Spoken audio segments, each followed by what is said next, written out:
Fitness वाली बहू। चंद्रनगर गांव में सुगना अपने बेटे रमन के साथ रहा करती थी। कुछ ही दिनों में उसकी शादी राधा नाम की एक लड़की से हो जाती है। राधा फिटनेस को लेकर बहुत ज्यादा सजग होती है और वो घर के बाकी लोगों को भी दिन भर फिटनेस टिप्स देती रहती है। बहू, आज तो मुझे आलू पूरी खिला दो। नहीं माँ जी, उसमें बहुत ज्यादा फैट और कोलेस्ट्रॉल होता है। आपको तो मैं आज प्रोटीन सलाद बनाकर खिलाऊंगी। कुछ दिनों तक तो सब ठीक लगता है, मगर धीरे धीरे सुगना और रमन दोनों ही राधा की इस आदत से परेशान होने लगते हैं। राधा, मैं मानता हूँ हमें फिटनेस के प्रति सजग रहना चाहिए, मगर बाकी की चीजें भी खानी उतनी ही जरूरी है। रोज रोज प्रोटीन सलाद थोड़ी ना खाया जाता है। आपको तो खुद तला फला खाना है, माँ जी का तो आप बस बहाना बना रहे हो। देखो जी, जो आप खाते हो आप वही बन जाते हो। अरे मुझे ये सब ज्ञान मत दो राधा, मैं बस ये कहने की कोशिश कर रहा हूँ कि हर चीज खानी जरूरी होती है। तेल और घी भी खाना जरूरी होता है एक मात्रा में। खैर, तुम नहीं समझोगी। कुछ दिनों बाद तीज आने वाली होती है और सुगना अपने दोस्तों के लिए तीज पार्टी रखती है। अरे बहू, आज तीज है और मैंने कुछ सहेलियों को खाने पर बुलाया है। कुछ अच्छा सा उन सब के लिए पकाना। ठीक है माँ जी। शाम को सुगना की सब दोस्त आ जाती हैं। सुगना सबको अपनी बहू से मिलवाती है। अरे वाह सुगना, तुम्हारी बहू तो बहुत ही खूबसूरत है। सिर्फ खूबसूरत ही है या गुनी भी? अरे नहीं नहीं, मेरी बहू बहुत ही संस्कारी है। घर का सारा काम भी खुद करती है। थोड़ी देर सब गप्पे मारते रहते हैं। फिर राधा टेबल पर खाना लगा देती है। खाना लगा दिया है मैंने, आप सब खा सकते हैं। सब लोग टेबल पर आते हैं। अरे ये सब क्या है? आंटी, ये पालक का सूप है और वो स्प्राउट सलाद। वो सब तो ठीक है बहू, मगर खाना कहाँ है? आंटी, यही खाना है, इससे हेल्थ भी बनी रहेगी और आप सबकी उम्र में तो यही खाना ठीक रहता है। हमारी उम्र मतलब? अरे हम कोई बुढ़िया थोड़ी ना हो गई हैं। अरे ओ सुगना, अगर खिलाना ही नहीं था तो हमको बुलाया ही क्यों? सब मूड खराब हो गया तीज के दिन, चलो यहाँ से। और ये सब बोलते हुए सब औरतें चली गई। अरे ऐसा क्यों किया राधा?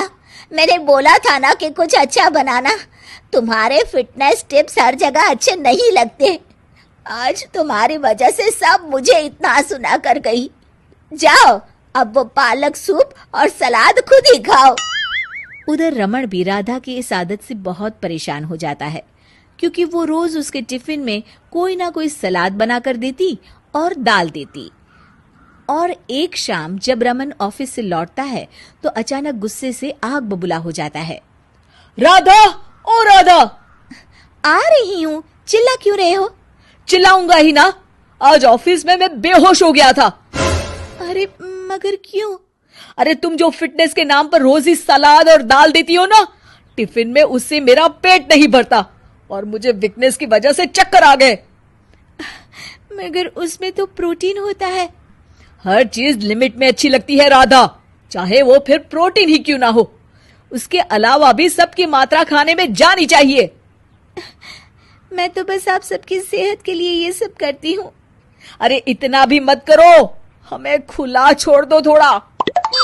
थोड़े दिनों बाद एक दिन जब सुगना मंदिर से लौटकर आ रही होती है तो अचानक से गिर जाती है और उसकी सब उंगलियां और हाथ पैर जोर से अकड़ जाते हैं। कुछ लोग मिलकर उसे घर छोड़ जाते हैं। घबराई हुई राधा तुरंत डॉक्टर को बुलाती है। डॉक्टर साहब, माँ जी को क्या हो गया है? इनका पूरा चेकअप करना होगा। वैसे तो मुझे लग रहा है कि इनको गठिया हुआ है, इतना तो पता चल रहा है। गठिया? बाप रे! हाँ, गठिया। इनके घुटनों और सभी जोड़ों में जो लचक, जो चलने फिरने के लिए ऑयल चाहिए ना, वो अब नहीं है। अरे कैसी बातें कर रहे हैं आप? मैं तो इनकी सेहत का बहुत ख्याल रखती हूँ, रोज प्रोटीन सलाद खिलाती हूँ और सूप भी। मतलब ये बिल्कुल भी ऑयल या घी नहीं खाती?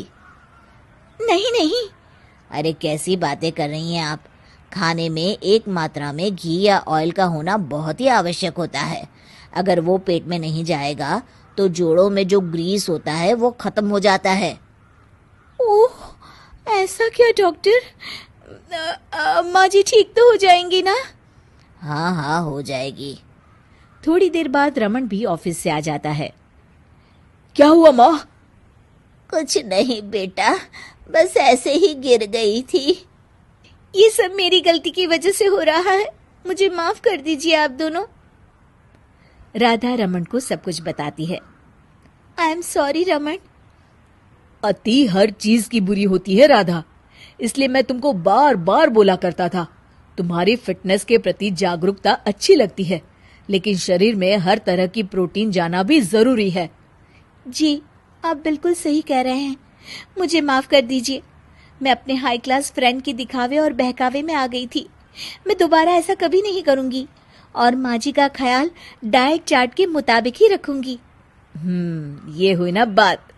अब मेरे लिए आज अपने हाथों से देशी घी के गर्मा गर्म आलू के पराठे बना दो, तो ही मैं माफ करूंगा तुम्हें।